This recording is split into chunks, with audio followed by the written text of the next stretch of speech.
Hi, it's Rosie here and welcome to my channel. Today I'm going to talk about making choices during pregnancy. So many women don't realise that the tests that you're offered during pregnancy are optional. And many women don't realise why they're having those tests and what implications that may have on the rest of their pregnancy and indeed their birth. So I thought I'd come and chat a little bit about how you would, why you may want to decline the test, and what questions you need to ask and information you need to get to make an informed decision. So some people will absolutely, they'll take all the tests that are offered and completely trust and feel confident and comfortable with taking those tests and with the outcome that's recommended by their consultant and their midwife. It's not an issue. Some people, though, are a little bit more wondering what's going on, what it's all about, whether they need to take the test, what will happen if the test comes back positive. And that's really to do with your medical mindset. There's quite an interesting book written on this where people fall on in a line between always wanting the medical side of things and people who would prefer not to have them. And I guess the easiest way to think about this is if you've got a headache, what's the first thing that you would do? Would you reach for a painkiller, or would you look at something like meditation or homeopathy or something like that? That kind of gives you an idea of where your medical mindset is. Neither of those are good or bad. It doesn't matter where you are, but having an understanding of where you fall and why that might be will help to have you feeling comfortable and confident in whether or not you're questioning the tests that you have in pregnancy. Now, why would you question them? Well, for some of them, such as the group strep B test, for example. Now, you could test positive for group strep B early on in pregnancy, but when it comes to birthing your baby, you would test negative for it. But the fact that you tested positive right at the start will greatly impact the rest of your pregnancy and also your birth. It will dictate how you have your birth, where you have your birth, whether you have antibiotics during birth, and how those will affect your baby. So it's really important to think about how you would feel if it was positive and what choices you'd want to make. The other thing would be, and like the risks to you and to your baby if you have it or you don't have it. If you have the test or you don't have the test, or you're positive for group strep B. What are the risks to your baby? Is there anything that you can do to reduce those risks, for example? Something else that's fairly common is induction. You coming to the end of your pregnancy and your midwife starts talking about induction if you go overdue, and they might offer you a membrane sweep, and it might feel fairly mundane, like this is just a little thing.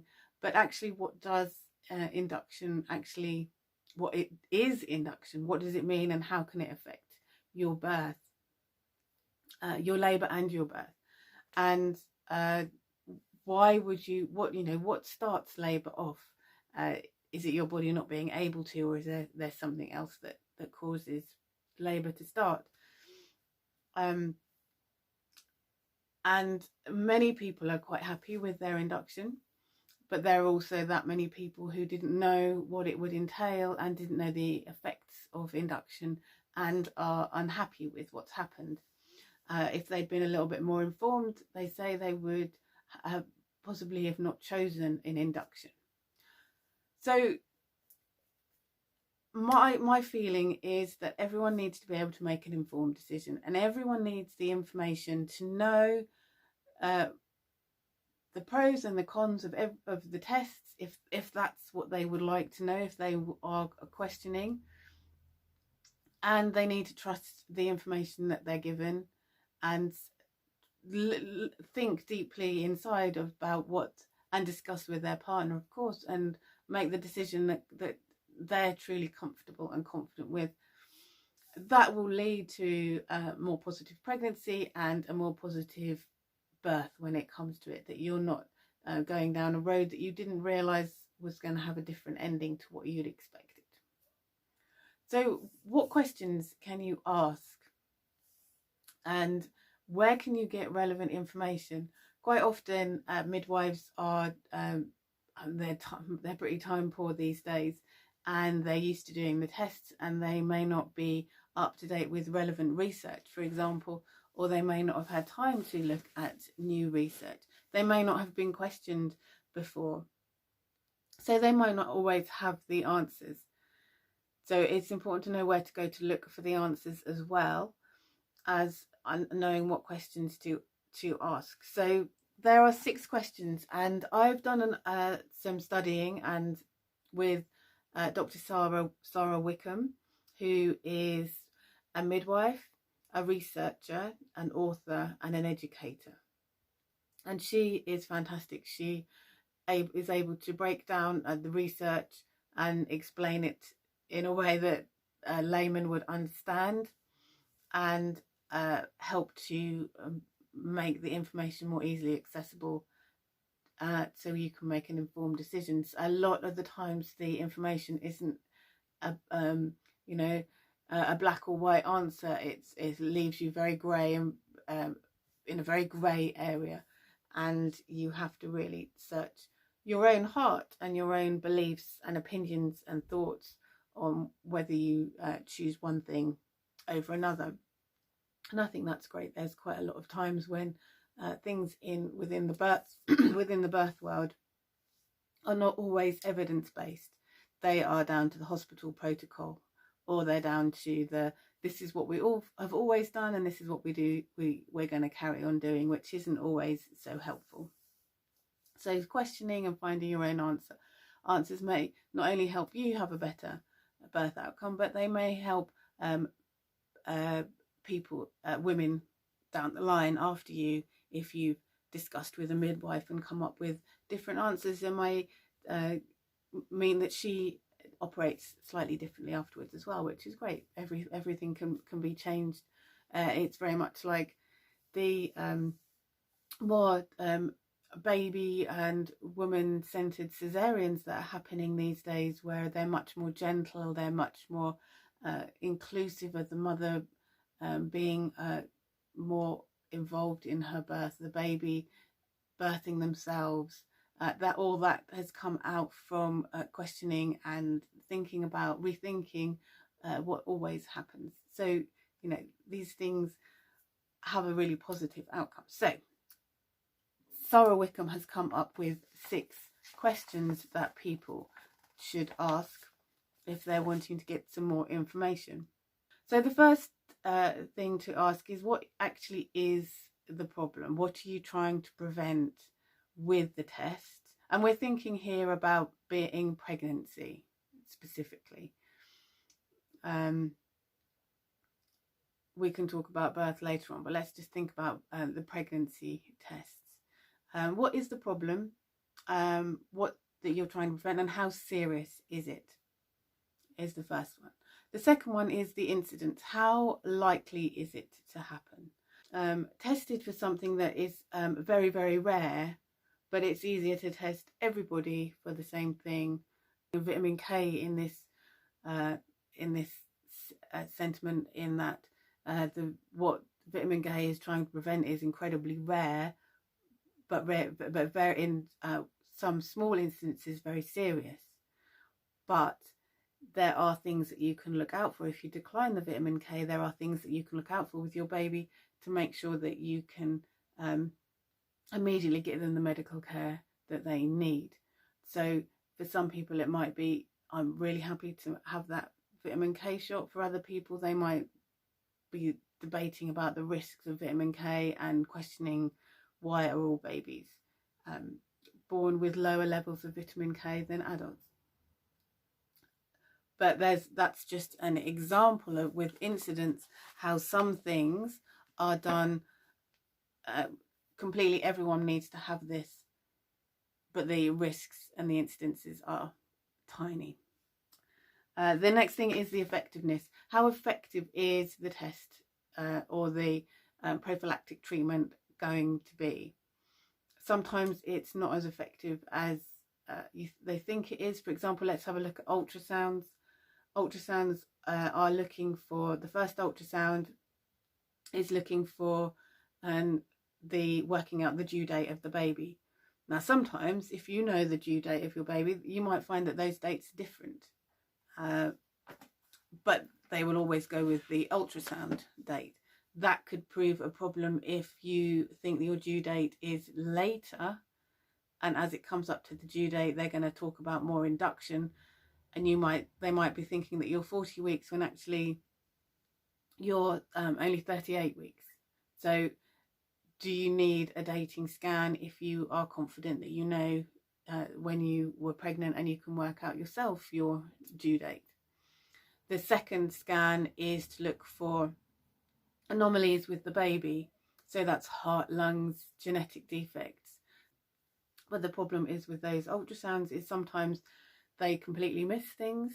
Other times they pick up on things and think that they're a risk, and then they turn out not to be. So, you know, whether you decide to have the ultrasound or not is going to be up to you as to knowing what the risks are and the effectiveness of whether that can pick the thing up or not. You know, there's no right or wrong there with any of those things that I've mentioned, but how does it make you feel? What do you feel is important? So the next thing is the downsides. What are the risks? And I think we've just covered all of those as well. What are the risks? But also, what are the risks of the positives coming out, that, or the like a false positive or a false negative? And I guess group strep B comes in here, that you can be positive for group strep B with one test, and the next test you could be negative. But the thing is, you will, if you test positive for group strep B, it will dictate how your pregnancy goes and how your birth goes, where you can birth, and whether, for example, whether you can have a water birth or a home birth are probably out of the question for group strep B. You will be put on antibiotics, and antibiotics will have a knock-on effect on your baby as well. And if you find that you're negative for group strep B, when it comes to birthing your baby, it will be quite hard for you to change how you are allowed to birth, because it's been shown that you were positive at one point. So there you would need to really think about, if you do want to be tested, whereabouts in your pregnancy will you want to be tested, and also what the risks to the baby from the way that you birth and the IV antibiotics, and how even you can negate those or reduce the problems that those things give to your baby and yourself also. The next thing is to think about the alternatives, and that includes doing nothing and doing watchful waiting.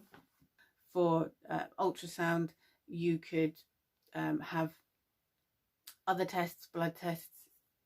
And the last thing is about yourself, you personally. Do any of the things you're testing for have more risk because of your family health history, your genetics, your the country you were born in? So, for example, I know I was more at risk of sickle cell disease because of the country I was born in and because of the nationality of my father. So that was something that I felt that I wanted to be tested for to start with, or at least in my first pregnancy. Obviously I didn't need to in my second. You might find your own health history has an impact on whether you have the test, where you live. So some areas, obviously I talked about that hospitals have their own protocols for things that might dictate things. It might be living in a city puts you at more risk of the issue than living in the country, strange as it may seem, but there might be risks associated with that, and you want to take those things on board with making your decision. And you've also got to think about your own beliefs and opinions and thoughts, and ability to cope with any issues that might result from having a positive test. And I think those ones are often overlooked. Your own opinions and your own thoughts and beliefs and your own histories and health history and family lines are really important with making decisions, and with helping you if you weighed up all the pros and cons and you're still not sure, go with your heart, or go with listening to other family members of what things that they've had problems with, and might help you to make those decisions. So those are the 6 questions: the problem, the incidence, the effectiveness, the downsides, the alternatives, and then thinking about yourself. And that comes quite conveniently in Pi Day. So thank you, Sarah Wickham, because that is just such useful information, and it goes just that little bit deeper than brain, which I think the brain is very useful. So brain is benefits, risks, alternatives, and doing nothing and waiting is really, really handy for while you're in birth, when you want to make the decisions pretty quickly. Whereas the Pi Day gives you that little bit of time to weigh up the pros and the cons.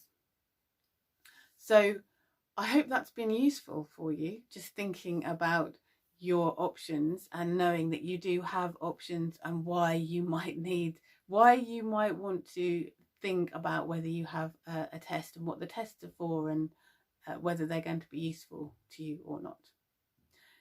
So if you have any questions or comments, then please obviously put them down below. I will put a reference to a link to Dr. Sarah Wickham's site, which is really useful, packed full of useful information, and she's also got some books there which are useful to use. And I shall leave you, and I shall look forward to speaking to you next week. Bye bye.